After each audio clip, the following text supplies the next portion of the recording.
rounds left to play here of Swiss at Pro Tour Edge of Eternity's round 15 coming up here. We have a lot of winning in Magic to show you this round, so do not go anywhere. Let's take a look at our first feature match that we have, and of course it is a win-in match. Very important, obviously, for both of these players. We have Shuhei Nakamura, who's had a win-in and didn't manage to get it last time around, so he's hoping this time he's our overnight leader. Can he get it done? He'll have to get through Michael DeBenedetto-Plummer to do it. Is it Affinity up against Temeshi Belcher, one of the most played decks here this weekend? Shuhei, a great story here. 10 years ago, he was in Atlanta, made a top 8 of a Pro Tour. Now, 10 years in the future, can he do it again? He's poised to do so this round. We'll see if he can do it. He's made the top 8 of 6 Pro Tours. This would be number 7 for Shuhei Nakamura. On the other side of things, Michael DeBenedetto-Plummer started playing the game in 2007, won 13 matches in a row at RC Minneapolis to queue here for this weekend.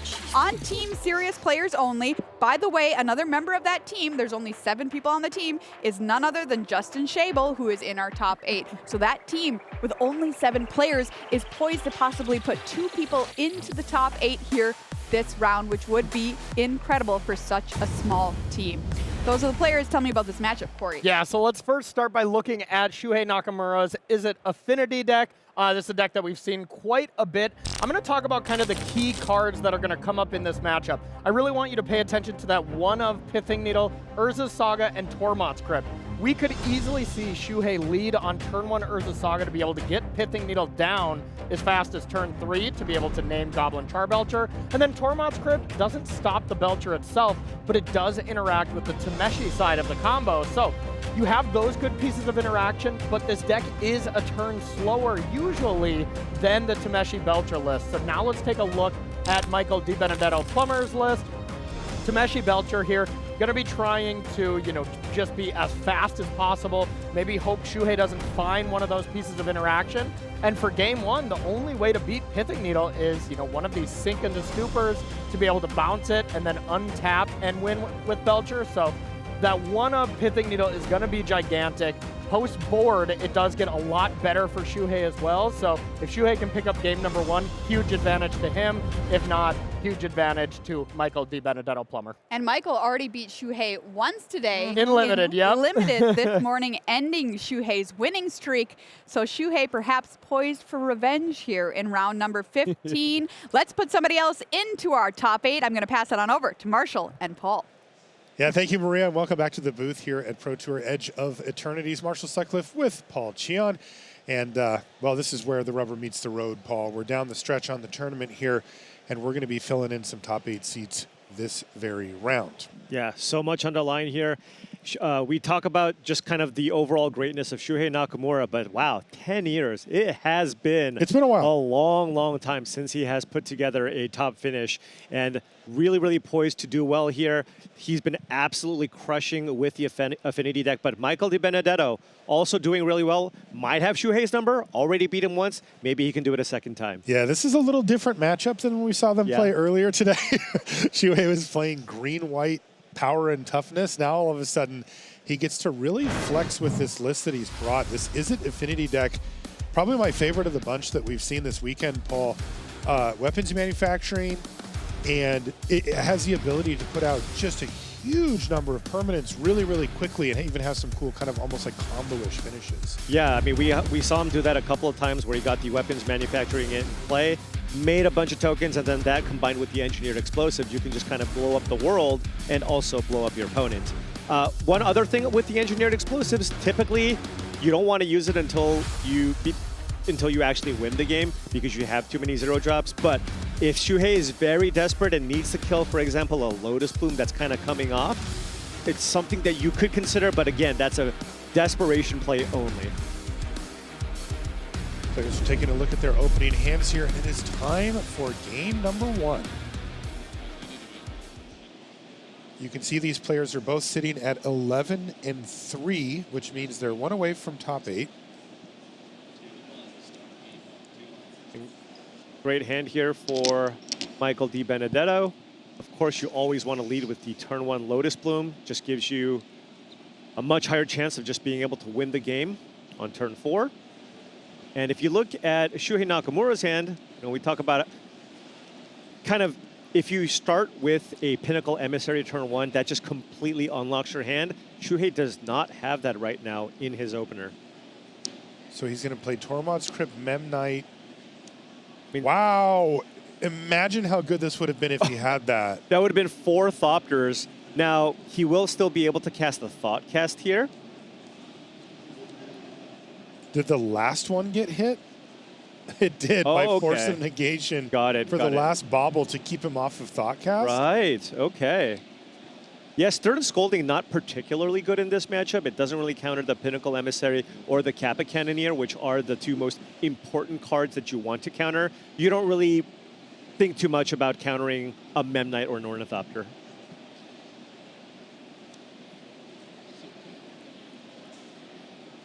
Land number 2 here for Michael. Thundertrap Trainer really looking for a Goblin Charbelcher here. Doesn't have that one yet in hand. Right, Seagate Restoration there. So just another mana source here. And yeah, Michael does have a Philology Archaeologist as well to continue digging, but of course he needs to find the Goblin Charbelcher here to actually get something going. Now Tameshi could also work. We've seen Tameshi do a lot of work, generate a ton of mana, did find that Seagate Restoration. Good draw there from Shuhei. He actually did find a Mox Opal, which does allow him to fire off this Thought Cast and start to get something rolling. Also gives him access to red mana here. And drew a Spire Bluff Canal, so that can be his land for the turn. Play out perhaps a Weapons Manufacturing here. But not a lot of pressure though, right? Not a lot of pressure. This isn't kind of the old school affinity decks in the past where, you know, your opponent maybe a lot of lists, for example, Shuhei's list doesn't play Cranial Plating, right? Where you just go, play a bunch of things, Cranial Plating attack, you're gonna die in a couple of turns. That's not really the game plan for this version of Affinity. He plays the Canal and the Weapons Manufacturing, as we talked about, passes the turn back. No attack from Memnite here. Right. And yeah, looks like Philology Archaeologist here for Michael. Wants Goblin Charbelcher, maybe even a War of Invention. And does not find it. Either. And can't get the Tameshi back. And that's the one, that's the card he wants the most here. Right. Disrupting Shoal is going to be the choice for him.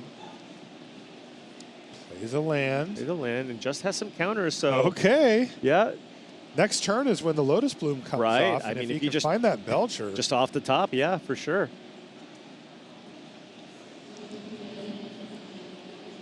All right, there's a little more action now for Shuhei. Did find Kappa Cannoneer here.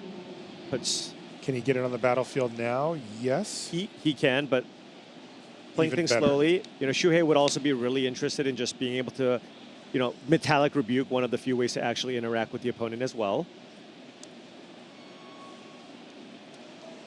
Okay, so that just going right through the library here. That's the 3rd Thought Cast. Turning through. There's a Pinnacle Emissary, but not a whole lot of cheap spells in hand to play. In fact, he's got a lot of expensive spells. Right.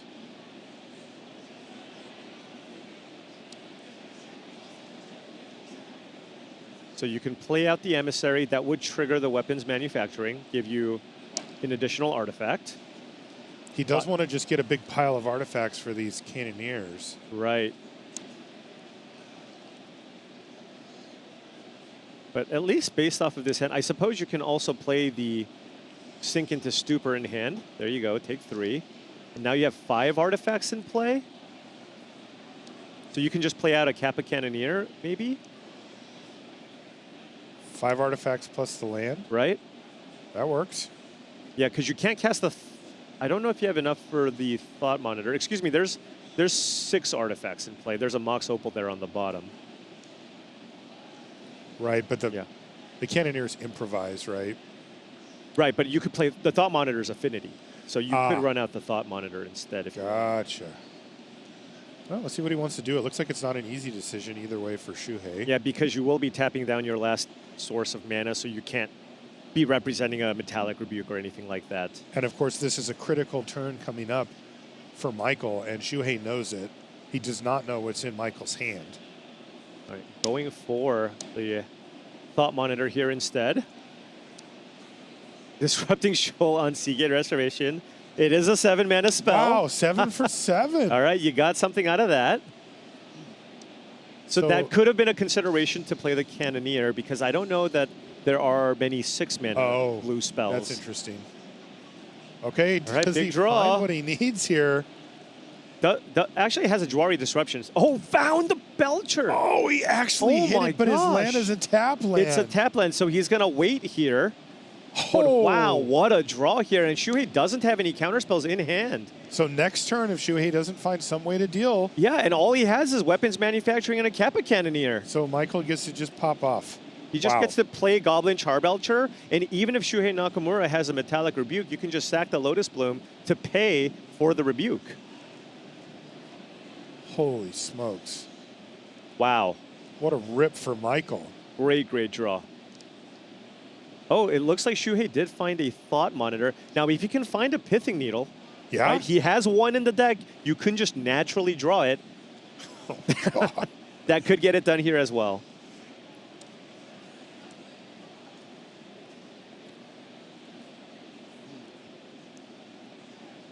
He's going to play the Cannoneer, it looks like. Okay. Hasn't played a land for turn.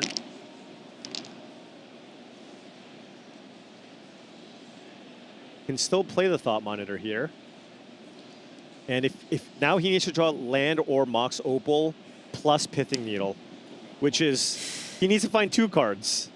One's easier than the other. Right. Okay. Does he hit? I saw an Urza Saga. I did too. A little bit slow though. Oh, and it's Steam Vents. So now Michael nods because he says, well, you don't have any source of blue mana. Right. So I don't have to worry about can't even play anything. the Rebuke. And now he's going to play a little quickly because he knows he's good to go. And boom, there it is. Goblin Charbelcher. And Shuhei says, yep, you got me. Game number 1 goes to Michael. DeBenedetto-Plummer. He's a game away from top 8. Wow. I mean, that was just such an important time to draw that card. Shuhei's on 4. Oh, wow. That is brutal. Michael DeBenedetto down to 6, but 4. I mean, Affinity is the type of deck. It doesn't mulligan particularly well. No. You kind of just need everything in your hand and just kind of litter the board with a bunch of cheap artifacts. And when you go down to 4, I mean, you just do not have enough resources to work with. Michael's going to play or suspend 2 copies of Lotus Bloom here on his turn. Yeah, and has a Tameshi in hand. How in the world is Shuhei going to get out of this? Well, does have an Urza Saga here, which will eventually get Pithing Needle? a Pithing Needle. Okay. Yes. So you're telling me there's a chance? Small chance. We'll go with small chance. Okay. But Michael's hand, quite nice. Double Consign to Memory Tameshi with double Lotus Bloom here. Consign to Memory is a nightmare against Urza's Saga, too. You see he fires one off here. Yep. So does it just keep it on 1? Just or trying to just counter the trigger. Yeah, just trying to slow things down here from Shuhei's side. It's like, I need to get these Lotus Blooms off before. Right. Right. So just any type of way he can trip up Shuhei.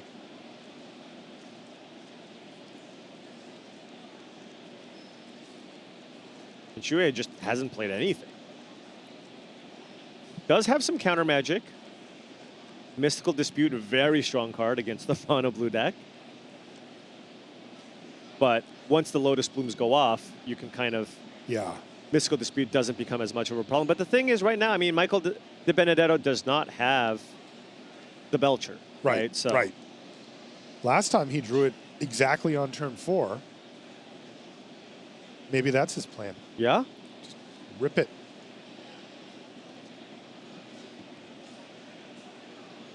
I mean, if he just draws it off the top here, Shuhei has a Mystical Dispute that would slow things down. So Belcher would resolve through a Mystical Dispute, but you wouldn't be able to activate it immediately. Okay.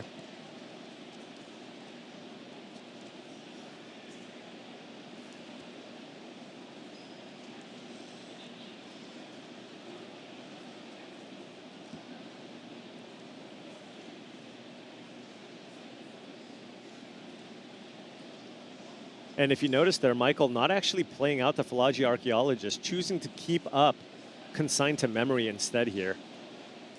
Draw step. mine. Load of mana. This is with the ability on the stack. Right.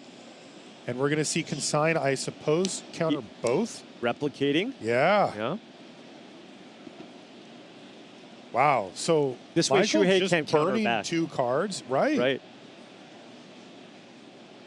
Holy smokes. Yeah, and Shuhei does have land number 3 here, so can just play out a Sink into Stupor. But I mean, what is Shuhei even doing here? You can't just right now his hand is just all counter spells, but there's 0 pressure.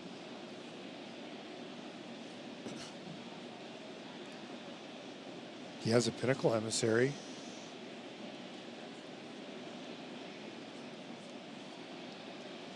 Do you just cast Pinnacle Emissary? Like, I guess you just keep up Mystical Dispute here and kind of hope for the best. Yeah. Tough spot here for Nakamura. You could cast one Dispute to counter one of the Lotus Plumes, right? Given that Michael can't pay for that one, but Michael will have access to 5 mana, and we know that Michael does have a Tameshi in hand. So he bounced the bloom there, or Yeah, it bounced it, so it he goes let back it to come that. into play. So it just kind of delays it, right? Okay. Yeah, I mean, Yeah, it went to Sink into Stupor instead of the Mystical Dispute. right. Yeah, it delays it a lot, right? I mean, you get Right. the Lotus Bloom going, you only can suspend basically. Yeah, but at the same time, this is one of those games too where Michael can just play it very patiently. You can play out a Tameshi here, use that to maybe draw some cards, right? You can pick up a land, get the Lotus Bloom black, draw Lotus Bloom back, draw a card, see what you find. Yeah, and he's going for something What's supposed to here. happen is these tempo plays from Shuhei are supposed to buy him a lot of damage, Right. and he But just has literally 0 pressure. Yeah. Tameshi with a white mana floating, using the white mana, presumably, to pick up the land here, get Lotus Bloom back into play, trigger, draw a card.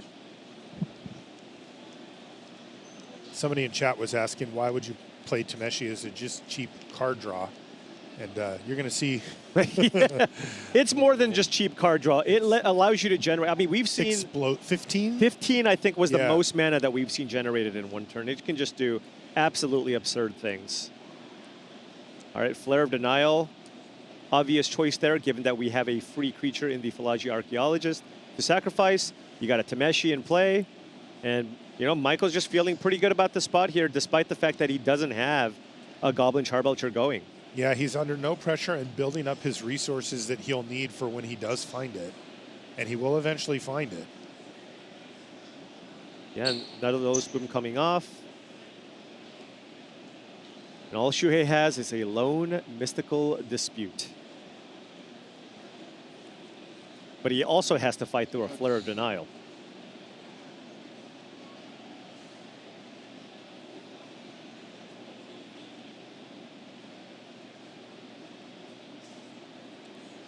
Another archaeologist here for Michael. Digging for the Belcher here.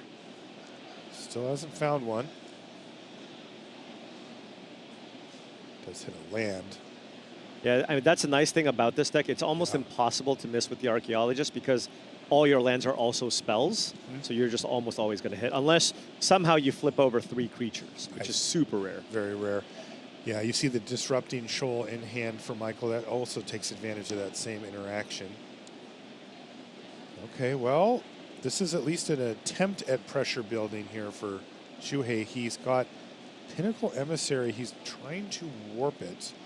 Yeah, so you could flare this, but I think, you know, given how limited Shuhei's resources are, I think you just kind of let it resolve and be like, what are you going to do, play 2 artifacts? Although a second one, that makes things interesting, right? Because so now this resolves. Now you play Mox Opal and you get 2 tokens, so now that's 3 1/1 flyers. That's something at least. Yeah, this is a little bit of forward momentum.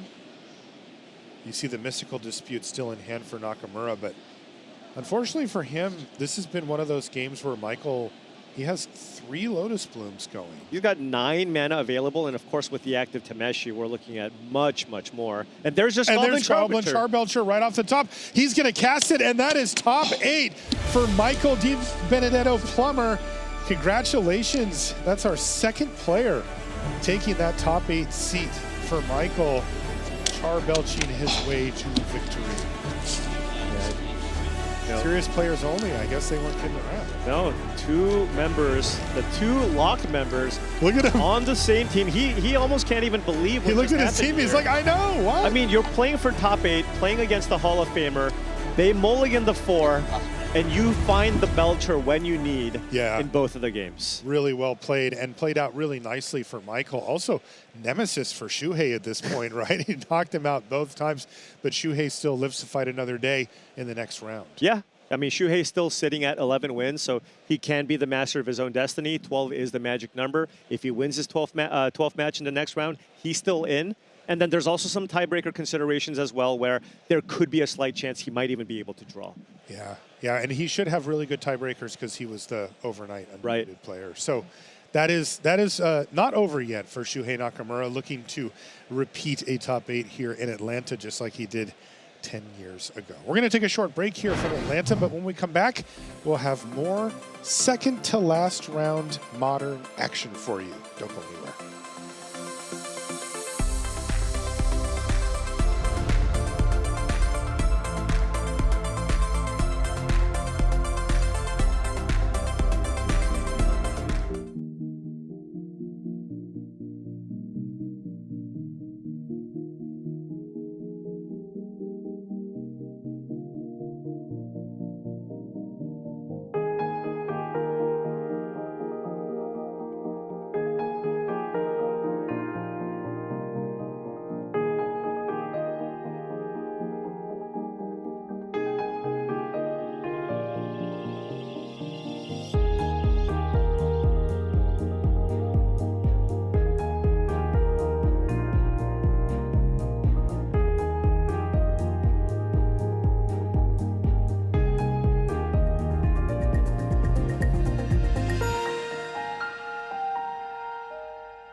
And welcome back to coverage here of Pro Tour Edge of Eternities. Marshall Sutcliffe with Paul Cheon. We're in Atlanta, Georgia, here at the Magic Con. And we're watching some Modern right now. We've got one of the most difficult decks to play coming up in the feature here, Paul. Amulet Titan is going to be featured. This is Mason Buonodonna versus Albert Cordobes on Eldrazi Ramp. Yeah. So a very different look for each of these players here. Yeah, very different look. Now, when you look at this matchup, I mean, you probably have to like the Amulet Titan side, right? Because when you're playing the Eldrazi ramp deck, you're just trying to establish your mana and play something big. But, you know, the Amulet Titan deck, it's really explosive. It's really strong. And like you mentioned before, it's really hard to play. It was the first deck I tried playing. You just dove right in. And I immediately timed out in my first match, and all I did for the rest of my preparation was watch Pyotr Glogovsky videos. And I still don't know what's going on. Canistered it up, did you? Yep, canister for the win. Hopefully those videos will help me in this match. Albert Cordobes on the other side is playing Eldrazi ramp, which somehow by comparison looks kind of fair. Right. Not normally how you would describe that deck, but compared to what Amulet can do, it kind of feels that way. Yeah, this Amulet deck already used to be a fairly difficult deck to play several years ago, but now with the various loops that you can have in the deck with Aftermath Analyst and Shifting Woodland, you can do all kinds of things, such as generate tons of mana, Boseiju your opponent out, make 5 copies of Primeval Titan. There's all kinds of insanity where if you've played this deck for 300 hours, you probably know all the lines. You know the lines. There's the Amulet of Vigor. That is one of the cards that this deck is named after. It looks so innocuous when you read Right. that Oh, just card. the 1-mana artifact? That's going to be fine. I actually, during the player party, I asked one of the competitors who was on the Amulet Titan deck, I was like, how many hours do you have with this deck? Oh, I started 6 years ago. Oh, So are you it just serious? takes a very high level of preparation to feel very confident, because this is one of those decks that has an extremely high skill ceiling, but also an extremely low floor, where Right. if you don't know what you're doing, you're just not going to win a lot of games. You're not going to be able to just muddle your way through. Lots of searching, lots of going through the library, like you need to know what you're going for. That is a Ghost Quarter. Pretty effective against the bounce lands that the Amulet Titan decks play. Oh boy. A second A amulet. second amulet. These second Okay. amulet draws with the bounce lands get silly Yeah. really quickly. But It's we're like, going to you know see what? some triggers on the stack gonna bounce and a that Ghost one. Quarter. Yeah. Mason will still get a basic here, but will have to pick up a land. But if Mason has a second bounce land, I mean, next turn, if we play the bounce land, we're looking at 5 mana already. And remember, Albert doesn't get anything out of that, right? It's like No. he just used the Ghost Quarter. He has another? Or no, that's an Eldrazi. That's an temple. and that's a third Amulet of Vigor. So if he plays that and has What? a bounce land, he can actually play a Primeval Titan if he has it in his hand. Right? You play a bounce land, untap it 3 times. Tap boom, it for mana in between. In between 6 mana, and presumably with triple Amulet of Vigor, you can find a line to take over the game. So the question we have is, does he have a bounce land? Right. Because if he doesn't, Yeah. things look a lot different. Right. Now, there are other tap lands. There's plenty of other tap lands. This is a deck that plays 30-plus lands, tons of utility lands as well. Crumbling Vestige is a really, really nice land in this deck. And Wow, no bounce land here. no bounce land here, so that's certainly nice here if you're rooting on the Eldrazi player. He ends up with an untapped land here, but it took a little while. Urza's Cave.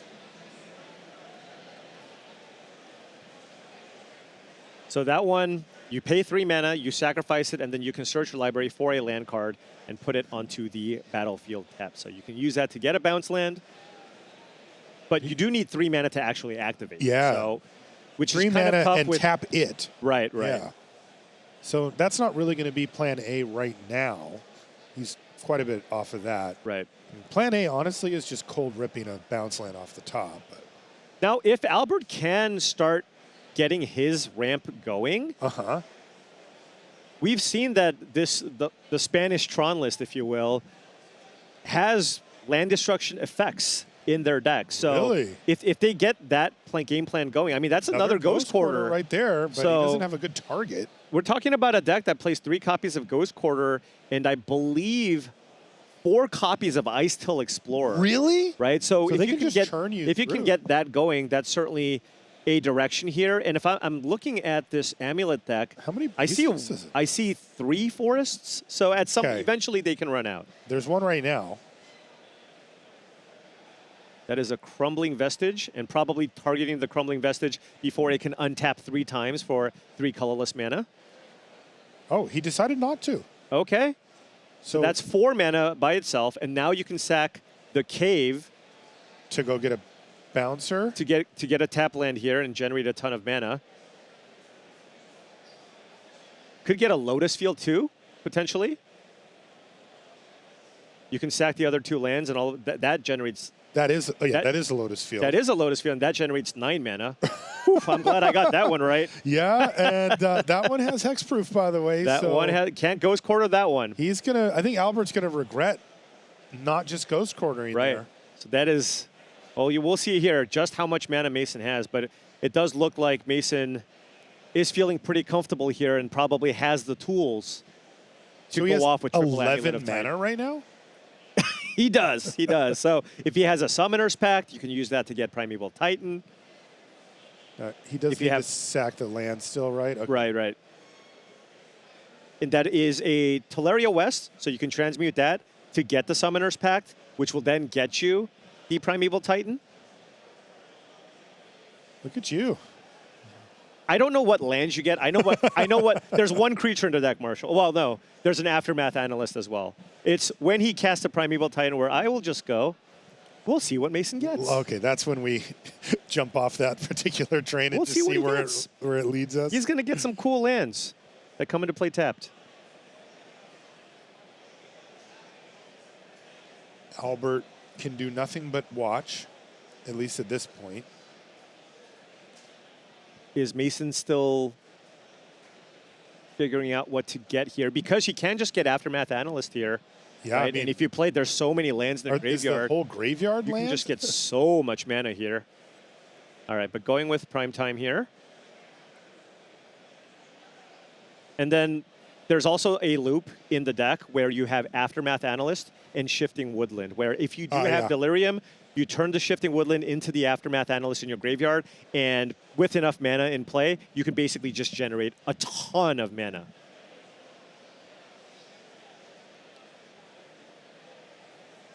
Okay, well, Albert finally is going to use Ghost Quarter here. Yeah, but at this point, I mean, he did get the Battlement, but there are lands in the deck that allow you to copy lands in your graveyard as well.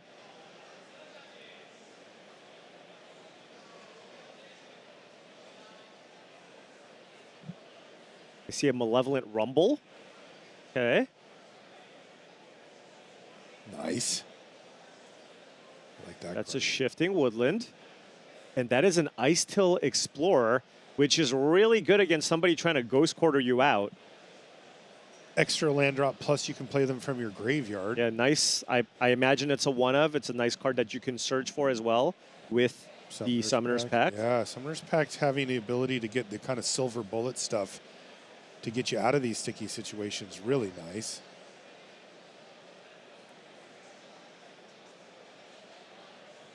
A lot of strong options here. Also, the Lifesteal Explorer lets you get back the Battlements from the graveyard. So if you have the mana and the red sources, you can just play the Explorer, get the Battlements from the yard, and then give the Primeval Titan haste. Not sure. Supposed to be a I don't know. Primeval Titan I don't know here? if he has red mana right now, though. Right? There's 3 colorless, a green, and a blue available here.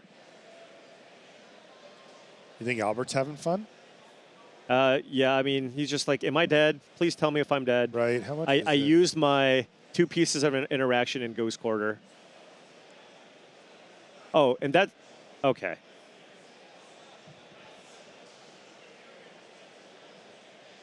Along for the ride. Along for the ride. I'm pretending like I'm in Albert's seat, and I'm just going like, Yeah, how yeah. much more of this do I have to watch? And now my opponent's explaining things to me. Yeah, I explaining guarantee the it's not loop, Good news. right? Because now Mason can get to the point where he's Ghost Quartering out his opponent, right, with the Ice Till Explorer. Definitely.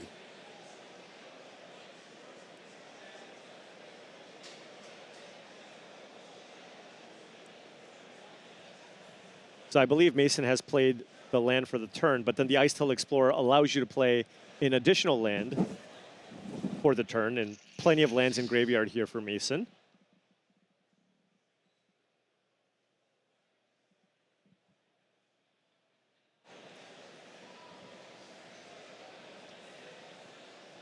And it's one of those things, too. Maybe early on in the tournament, you play against an Amulet Titan player.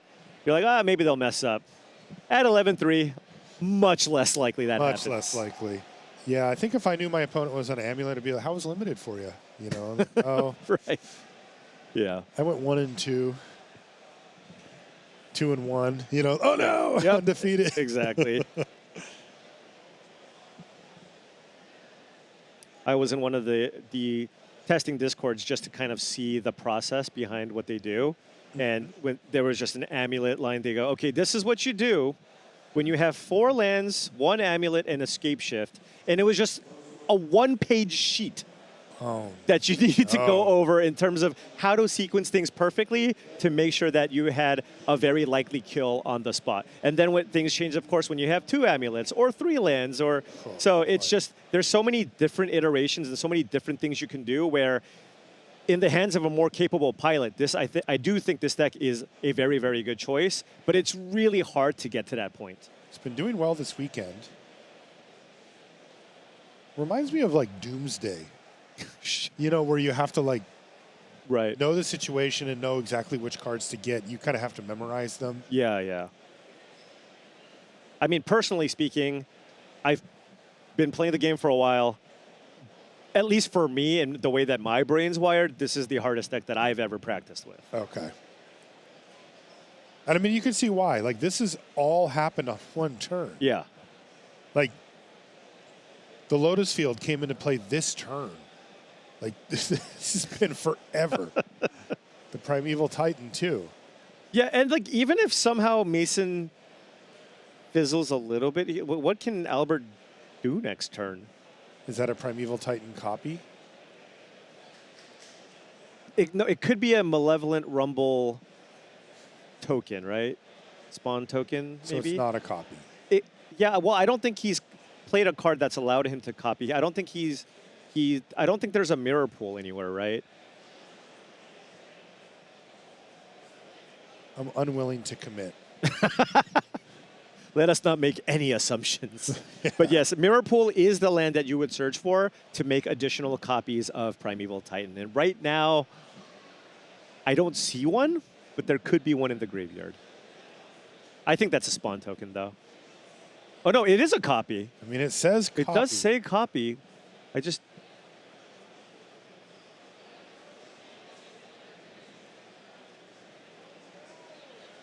I don't know if Mason is explaining the loop, or this could also just be a judge call.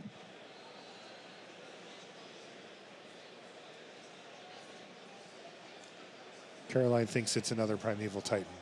We're being hinted at on that graphic. All right. You mean Astral Titan? Oh, sorry, yeah. Yeah.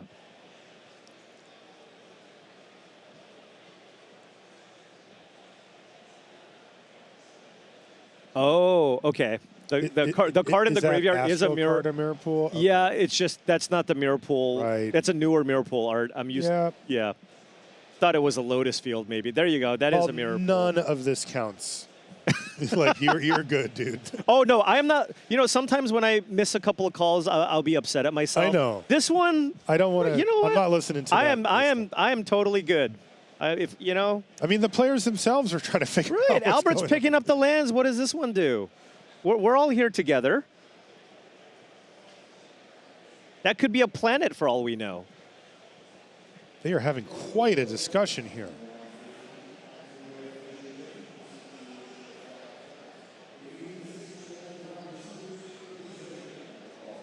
I mean, with 2 Primeval Titans in play, like, what can you even do on the Eldrazi side here? Dismember doesn't kill any of the creatures. No. I suppose.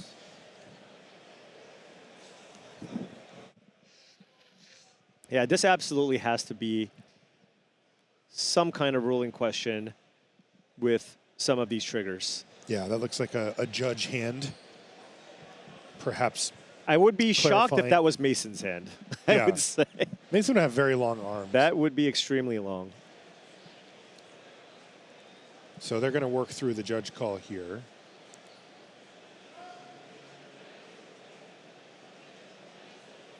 And again, we're kind of just along for the ride here. It's a little confusing about exactly what's happening.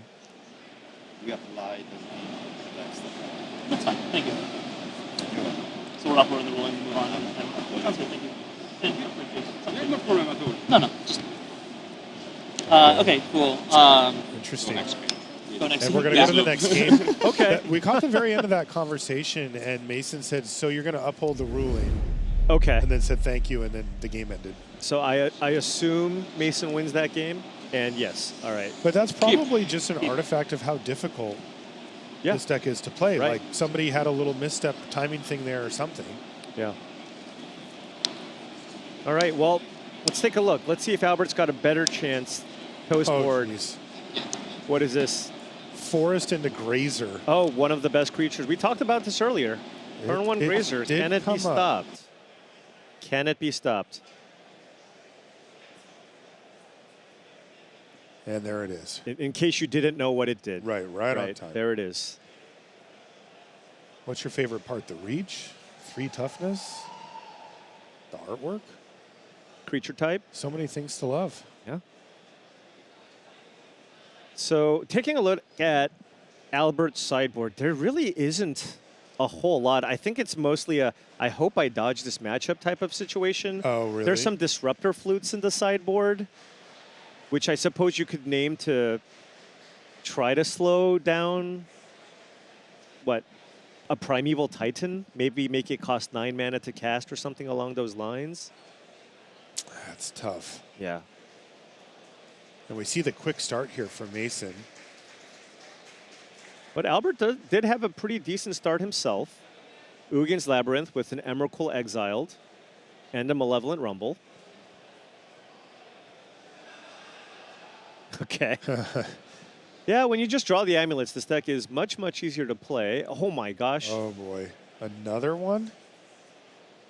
Now does Mason have a bounce land in hand? Is the question. Yeah, we were wondering about that in the first game, and he did have one for a second and didn't find a second, and it didn't matter. Yeah, he does have one. He does have that. That's a It's blue-green. Simic Growth Chamber, Yeah, probably. Probably.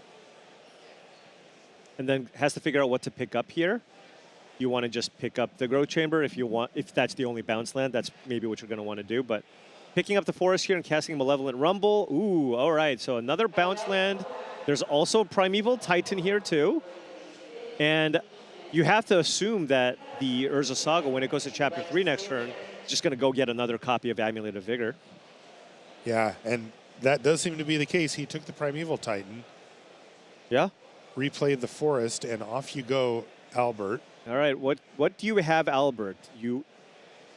There are various ways to kill lands in this deck. Do you have a Ghost Quarter for the Simic Growth Chamber? Do you have perhaps a Disenchant effect to kill the Amulet of Vigor or the Urza Saga?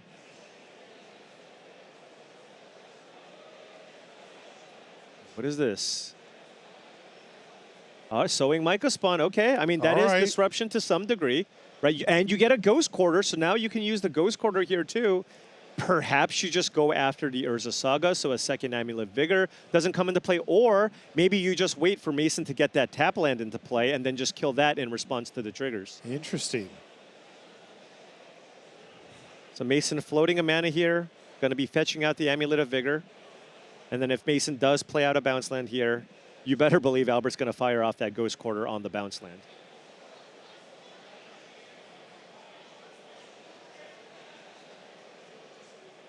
Green Sun Zenith for 1. 0? He did tap a mana for the Saga. He did? Okay. Yeah. Another Grazer. All of the Grazers. Wow. But he didn't put a land in? Yeah, why would you Green Sun Zenith for 1 and not put a land in? Suppose if you don't have one in your hand, but then... Just to have more blockers in play? Wouldn't it? Yeah, I'm wondering if it's better to maybe save it to use it for something else later on, but I will trust Mason. Right. For I am but a newer player with this deck. Yeah. So, hey, I mean, Mason didn't really get to go off that turn, even with double Amulet of Vigor. Albert Yeah. does have an active Ghost Quarter and, played a Sowing Micah Spawn. What if he has a second copy, right? Or World Breaker even. Can he just cast World Breaker? He plays a land, he could. That would get the Forest off the battlefield. This is 6 mana. Another Sowing Micah Spawn. Wow, that's with 0 Ghost Quarter lands. up. And now you can get another Ghost Quarter here to really slow down Mason. All right. Mason's on no lands. Yeah, it's like these amulets don't do a whole lot if you have the active Ghost Quarters. And this is why you Green Sun Zenith for the Grazers here. Protect your life total here. Okay, and no land here for Wow. Mason. That was another Zenith. You had the land destruction strategy actually working here with Albert on the play. And he does get to start turning these sideways, right? They're, what are they, 3/3s? Absolutely. Slight mana advantage towards Albert for once. Slight, yes. 7 lands versus 0. But I will say, though, it doesn't take much for this Amulet Titan deck to go from nothing to all of the mana. But fighting through two ghost coders is a very, very difficult task.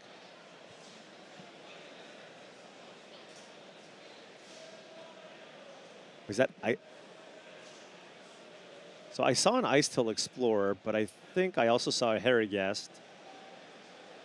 Okay. Yep, you did. Discard your hand, draw 3 cards. Emerge that out. Probably getting not too far away from just casting Emrakul at this point, especially because all of Albert's creatures now have Emerge, so you can get a more discounted rate here on the Emrakul. Harrigast also large, 6/6 flyer. All right, Emrakul in play. Wow, we see an emerged Emrakul. Okay. I mean, it is kind of funny because what's the best thing you can do with the turn is just like, haha, don't play a land. Right. We see the spawn get sacrificed, and yeah, there's the land that he's not going to play. He just kind of has nothing, so then Mason gets his turn back. So actually, wait, yeah, can he? He can not play the he can just decide not to play it, or Yeah. he can play a Ghost Quarter Well, and then attack with the fail to Grazers. find? Or Yeah. no? So this is a lethal attack next turn. Attack with the Grazers into the things. And Right, Yeah. and there is a game for All right. Albert. It was Who's playing the fair deck now? All right, well, once we are now on Amulet side on the play. That really did feel like Mason was teetering on the edge of going off with the double amulets, but just couldn't quite. Nice job by Albert. Oh, turn 1 Amulet. Jeez, there's been a lot of amulets on the battlefield. Very, very. Oh, this is turn 1 Amulet into what looks like a turn 2 Spelunking potentially if boy. Mason has a tap land here. Ooh, but some ramp here. Utopia Sprawl. Oh, okay. Card you don't see played all that often, but these Eldrazi Tron, or even just these Eldrazi decks, don't really have a whole lot of plays on turn 1. The Tron decks play Expedition Map.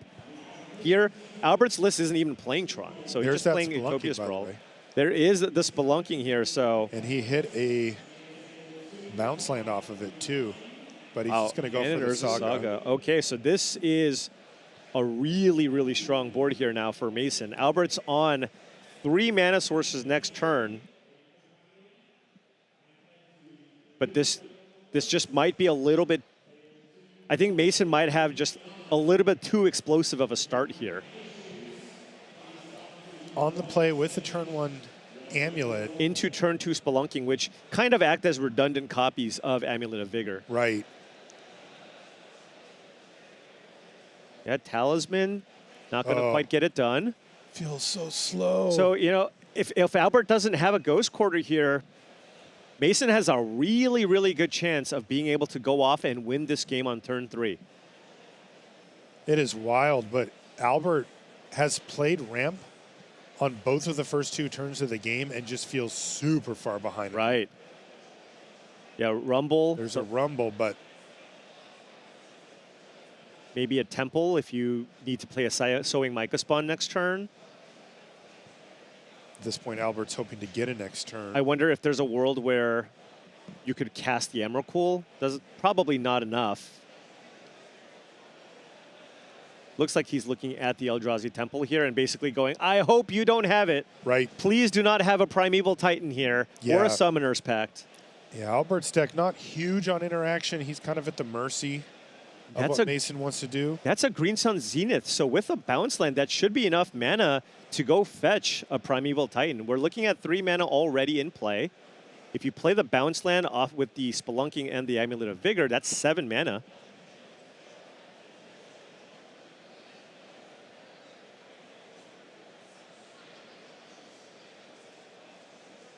Five.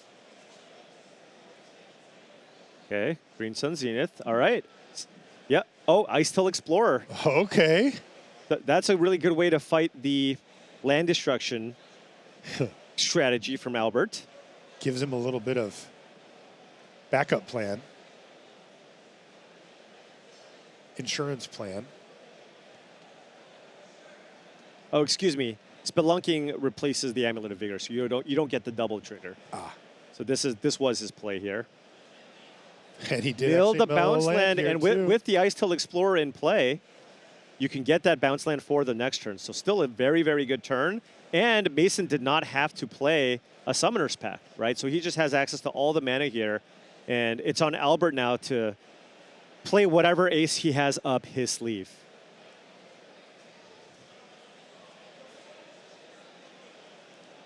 Albert has access to at least 5 mana here.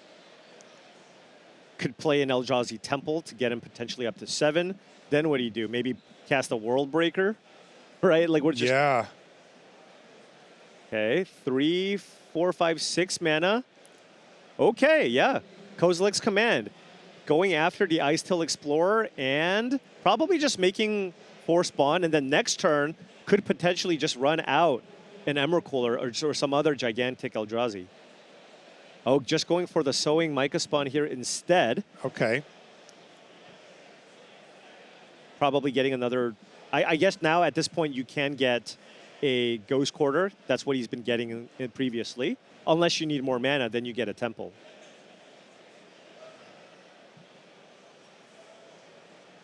It's the quarter. Yep.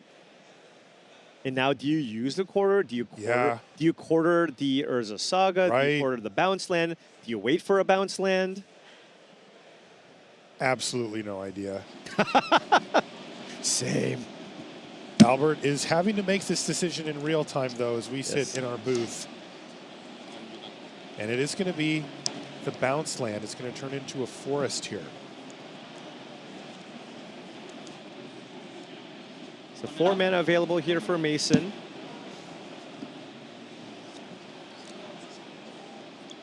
Mason actually has Primeval Titan in hand. So colorless? Yeah. So tap for colorless. 1 mana floating. Any tap land, and he would be able to play the Primeval Titan here.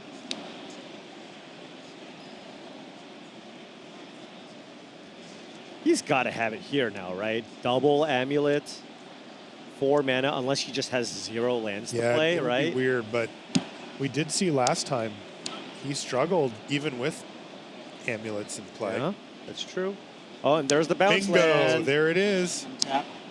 3, 5, 6. Oh, yeah. Pick up here. Turn this to my hand, and there it is, Primeval Titan. Mason's got this now. But Mason, you know what? You got to earn your spot into the top 8. Absolutely. You will copy. I'm going to copy, yes. And that's going to Okay. do it. Mason Buonodonna picks up the victory and secures top 8, comboing off with Amulet Titan.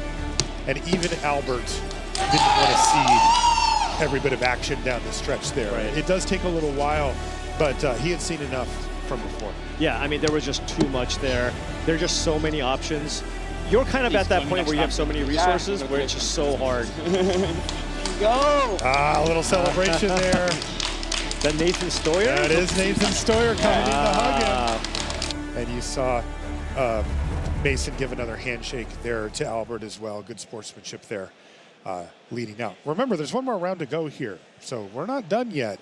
And we're actually going to see more Magic this very round. In fact, we've got Game 2 right now with Jonny Guttman, who we've been following quite a bit here, versus Mikko Airaksinen. So we're going to get a chance to pop right into game number 2 here. Take a look at these two. Tameshi Belcher versus Esper Gorios. I would say this is a good representative match of a lot of what we've seen here. Not everything. Yeah, these were basically the top 2 decks kind of coming into it. So unsurprising that playing for top 8, we see these 2 decks going up against each other.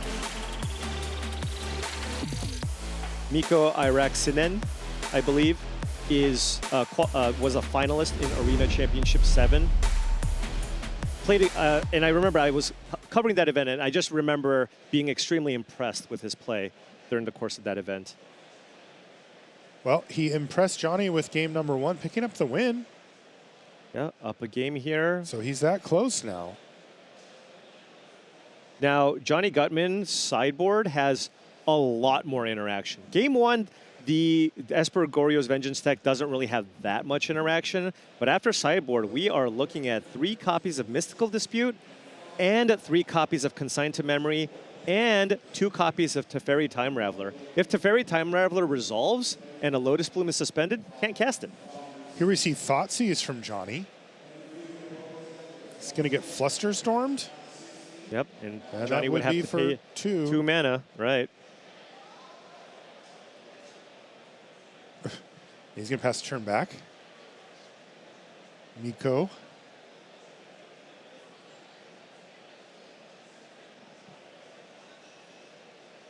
Is on land go for this turn.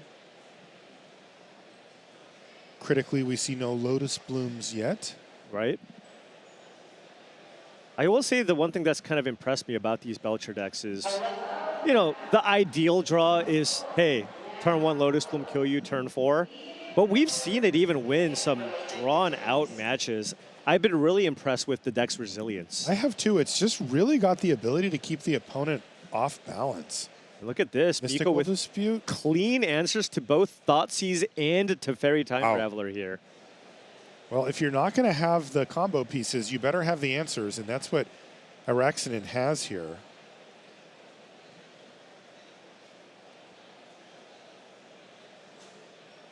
And now Mikko is representing also potentially a War of Invention here to go get a Lotus Bloom, giving you the mana that you need to, at some point, try to go for the Goblin Charbelcher combo.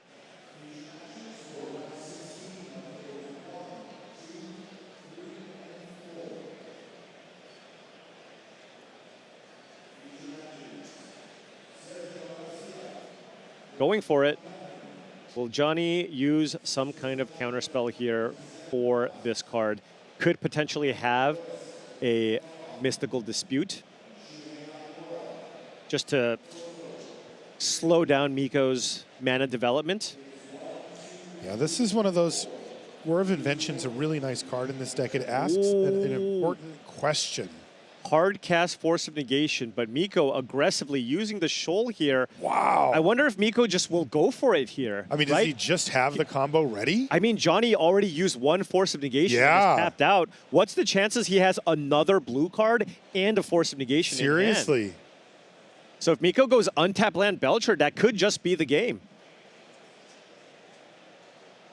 That's what Jonny's thinking. If that's the case, then Mikko would find himself in the top 8 here. Yeah, could also play Tameshi, generate a ton of mana.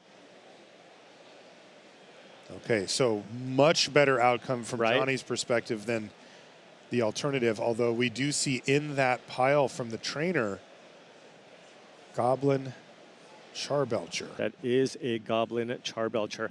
Could also just play it out here, right? You have the Lotus Bloom, and Jonny is tapped Oh, out. interesting. And Right, then so- you have the mana next turn. Right, because then you get to play around Consigned to Memory.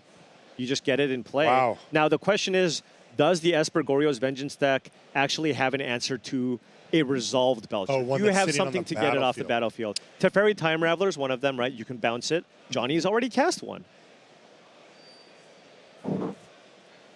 Wrath of the Skies, that would just be way too expensive, right? Can't even imagine bringing that in. You would have to do it for 4, which is 6 mana. Jonny has 2 copies of Teferi Time Raveler in his 75. Okay, so he did take the Belcher. Yeah. He has not Hasn't cast tried anything. cast It's it just yet. going to go into his hand. Hasn't played a land for the turn either. Does Mikko just run out the Belcher here? Feels like you do. It kind of does. There's not too many disenchant effects that you're too scared about here. Yeah, it's not the normal play pattern. Is that a Tameshi? Oh, because that he can has just to get be. the mana back? Oh. Oh, he did have a force, but you can't force Tameshi. No. That's a Solitude, excuse me. Oh, he's got Solitude to kill it with the... To kill it, but you do get it You back. do get 1, though, right? Right, but you don't have the mana to actually play Belcher and activate it this turn. No, you don't. Or next turn. Right, but Mikko can still go land. Hasn't played a land for turn yet. Can still just go land Belcher if he wants. And then activate it next turn. Yeah, so untapped land's pretty big if you take a look, Jonny actually had a really good hand. Force of Negation plus Solitude for an interaction, Thoughtseize and Teferi. You can't ask for too much more. That's a lot. Does Mikko have an untapped land here? Yes. Because I think he picked it up. You're right. You're right. There it is, Belcher. Do you have a Force of Negation and a blue card as well? This is asking the ultimate question. Right.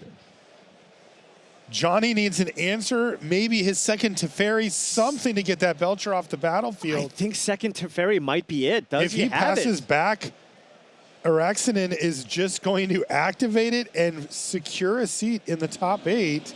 Ooh, Quantum Riddler, But with 1 or 2 mana left over? Preordain, that's not going to do it. Does he have anything he can do? I don't think so. Jonny Guttman at 11-3. There's no free spell here. And he's going to pass the turn back. Tapped out. And he says, I'm just going to go for it.